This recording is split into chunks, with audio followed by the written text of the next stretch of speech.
Okay, this is the skeletal system notes for your human body booklet. So make sure you're on the skeletal system in your human body. You're going to be filling in those blanks.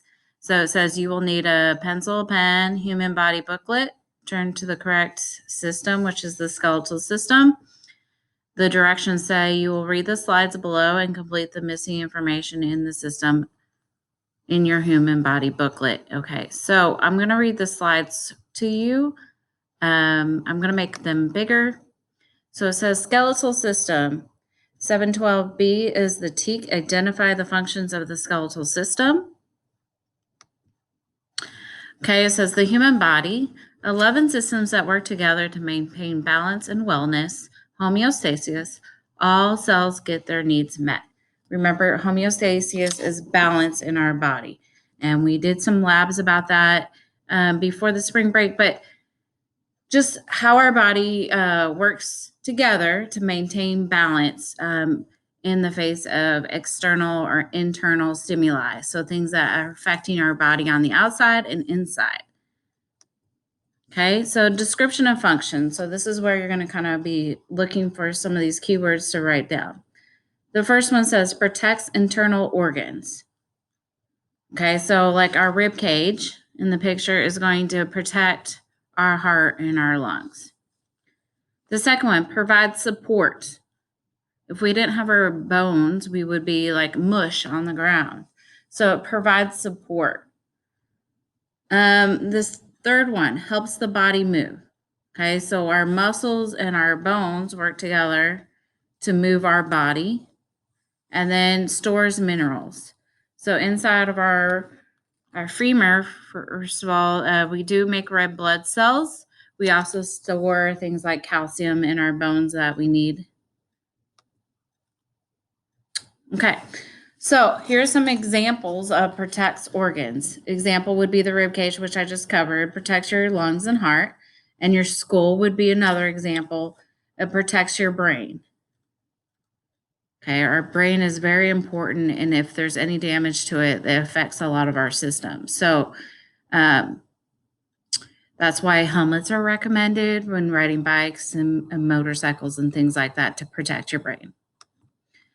Provide support, so it gives your body structure, helps you stand up, sit up, move, raise your arms, etc. The next one, helps the body move, provides movement by working with the muscular system. Bones are attached to your muscles. And then here's where I was kind of talking about the minerals. So it protects internal organs, stores and releases fat, produces red blood cells. Again, that's in the femur of your leg bone. Stores and releases minerals, things like calcium, facilitates movement and supports the body. So just kind of recap some of the other functions. Stores minerals continued. So stores minerals like calcium. Calcium is used for contractions in your muscles. So when your muscles are contracting and releasing, that's what is helping them is the calcium. Communication for your nervous system helps build stronger bones. Okay, so as a young person, it's very important to consume a lot of calcium now because in your 20s, you no longer will absorb calcium like you are now. So your bones are kind of set by age 20. So it's important to be eating lots of calcium when you're young. Milk and cheese are good sources of calcium. Okay. So the organs of the skeletal system are ligaments, tendons, bones, and cartilage. Ligaments, tendons, bones, and cartilage. Okay, so there are different types of bones. We have the compact bone, the hard outer layer of the bone. Okay, so that's what we see down here. And then the spongy bone is the interior region of the bone that contains tiny holes. So you can see that kind of up here where there's different holes. And it says porous, meaning that that's where the calcium can be absorbed into inside your bones to make them stronger. Some bones contain bone marrow, which produces white blood cell. So that is represented here. Bone marrow is inside the bone. It does make white blood cells, which is works with our lymphatic or immune system to fight off invaders. So Osmosis Jones was a white blood cell. So he would have been made in the marrow of our bones. Okay, so the skeletal system problems and diseases. I'm probably going to mispronounce some of these, but osteoporosis is one of them. You usually see a lot of these in older people, but that's kind of when the people might have some issues with their bones. They might have like a hunchback look to them. Their bones are just not very strong. Arthritis. Again, that's where your joints are. So like in some people, a lot of people get it like in their hands or like their shoulders, where we use a lot of our arms and hands to do jobs and play sports. So arthritis would just be the inflammation, the swelling of those joints, and it can be really painful. Leukemia is inside where we make the red blood cells. And fractures, those are like breaks, or it can be a completely break, or it could be like a hairline fracture where it's just the bone is just got a small crack in it, or it could be completely broken and they have to do other types of surgery to repair it. Okay, so this is showing us the first problem or disease, where you can see the skeleton's getting older. This is normal bone tissue. This is what it looks like for somebody with that disease, osteoporosis, which kind of gives them that hunchback look to them. So they don't have enough calcium in their bones to make it strong. They have a lot of space, so their bones can break very easily. So here's arthritis. You can take a moment to kind of read through those if you are interested about that. But you can see it definitely happens at the joint.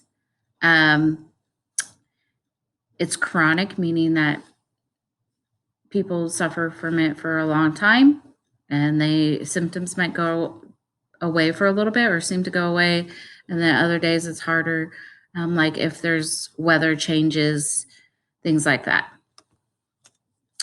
And this is going through leukemia, so you're free to pause it and kind of study the graphic more if you're interested about this one. But again, it happens in the bone marrow with the stem cells, so your red blood cells, and it's just abnormal growth. So abnormal cells. Anytime we have any type of cancer, there's something wrong with those cells. Okay. And then for your notes, system interdependence. The skeletal system works with the circulatory system. Remember, it makes the red blood cells. So our skeletal system makes red blood cells for our circulatory system, which is our blood, our heart. Okay. The next one that you're going to be writing down is the respiratory, which is our lungs, right? So in this picture, it's showing us how the skeletal, the rib cage, is protecting the lungs. So the rib cage and the chest plate protect the lungs. And the chest plate is actually this part right here, or we sometimes call it the sternum. So some fun facts. The human body's longest bone is the femur, which is about 25% of your height. You're born with approximately 300 bones, which fuse together when you grow, and adults have 206 bones. So babies have a soft spot in their skull when they're born because their skull is actually in multiple pieces.